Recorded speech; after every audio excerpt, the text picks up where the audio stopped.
Bonjour à tous, aujourd'hui je vais vous montrer une batterie de type LivePocket de 12 volts 8 et de 140 ampères-heure.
Sa tension est de 12 volts 9 et sa résistance interne est de 4,62 milliohms.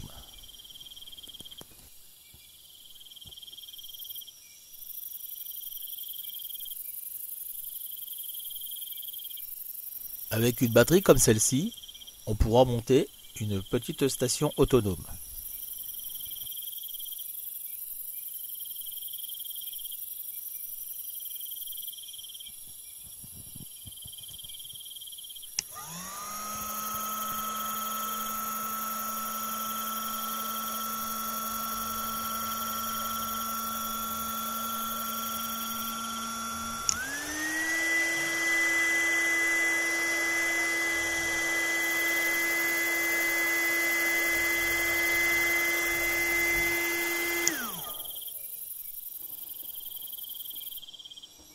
On pourra la recharger facilement avec un panneau solaire et un régulateur de charge.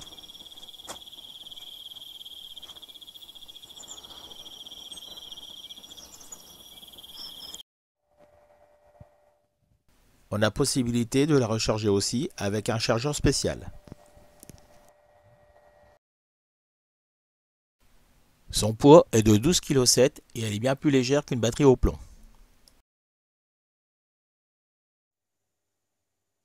On va voir maintenant qu'est-ce qu'il faut savoir sur cette batterie. Donc dans la pochette, on a un guide rapide, une notice et des autocollants.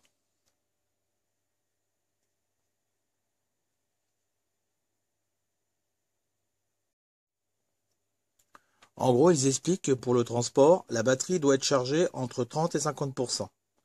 C'est la réglementation qui oblige ça.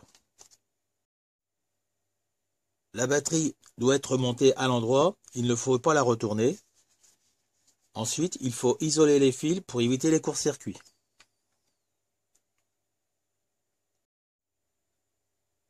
Il faut s'assurer de ne pas inverser les polarités et de ne pas dépasser la puissance maximum. Ils disent que là, il ne faut pas ouvrir la batterie. Et si on est pendant une longue période à ne pas s'en servir, il faut la stocker dans un endroit entre 10 et 35 degrés à 50% de charge.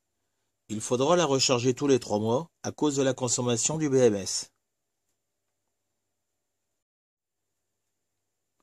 Donc les vis de connexion sont des M8. Donc là on a la taille. 8 mm par 16.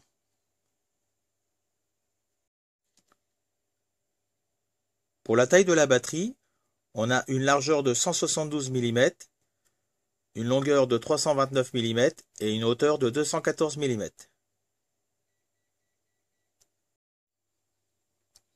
Voici les caractéristiques. C'est une batterie LivePocket avec une tension nominale de 12 volts 8, de 140 ampères-heure, de 1792 Wh avec une résistance interne inférieure ou égale à 40 milliohms.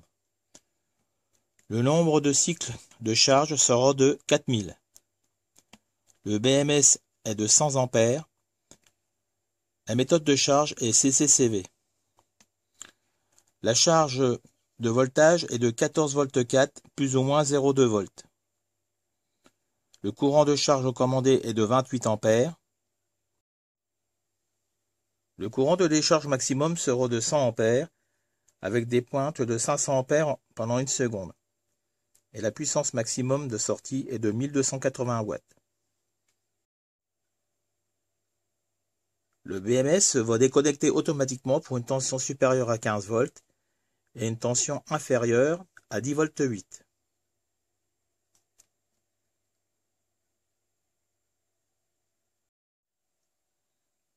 Pour estimer le pourcentage de charge, il faut laisser reposer la batterie pendant 3 heures.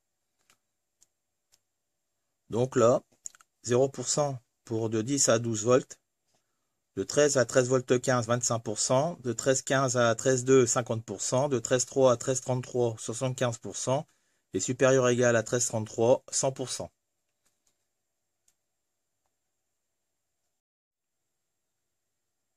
Ici, il nous donne le diamètre des câbles en fonction de l'ampérage.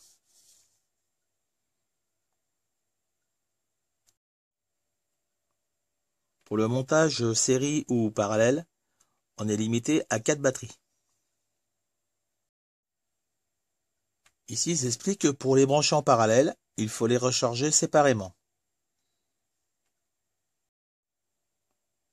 Ensuite, ils expliquent comment les brancher en série et en parallèle.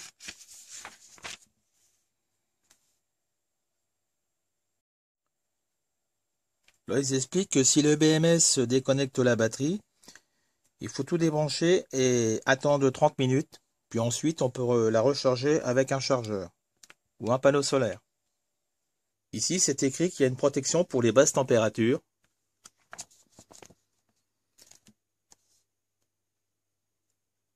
Donc, le BMS arrête la charge de la batterie lorsque la température descend en dessous de 0 et reprend la charge quand la température remonte au-dessus de 5 degrés. Pour décharger la batterie, j'ai pris mon convertisseur. Donc, j'ai branché un radiateur électrique dessus. Bon, je vais mesurer la tension avant de démarrer la décharge. Et là, j'ai 13 volts 37.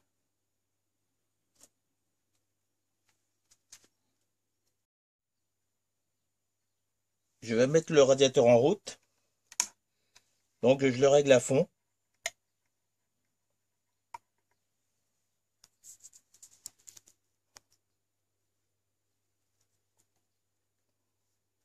Là, j'ai un courant de 50 ampères.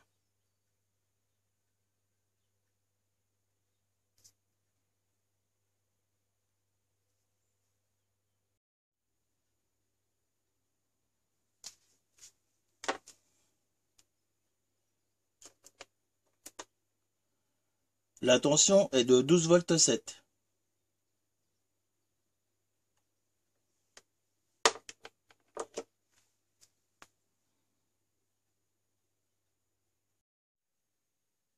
Je vais maintenant faire un autre test avec un autre radiateur électrique pour savoir si elle atteint les 100 ampères.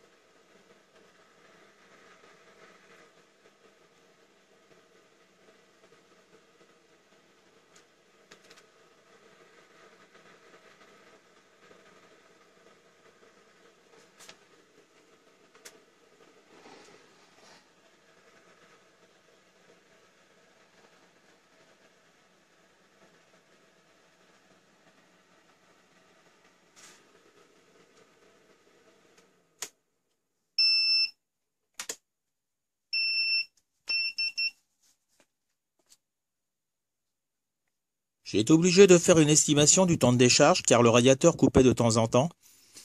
Donc, on savait que le radiateur consomme environ 600 watts, ce qui donnait 50 ampères. Et si on considère que le rendement de l'onduleur est de 90%, on aura au total une puissance absorbée de 667 watts avec un courant de 55 ampères, ce qui donne un temps de décharge de 2h05. Il faut savoir qu'il m'a fallu un peu plus de 3 heures pour la décharger. Le courant de pointe est monté à 180 A avant que le BMS se mette en sécurité. Je vous conseille d'aller voir dans la description de la vidéo. Je vous ai laissé des explications et des liens intéressants.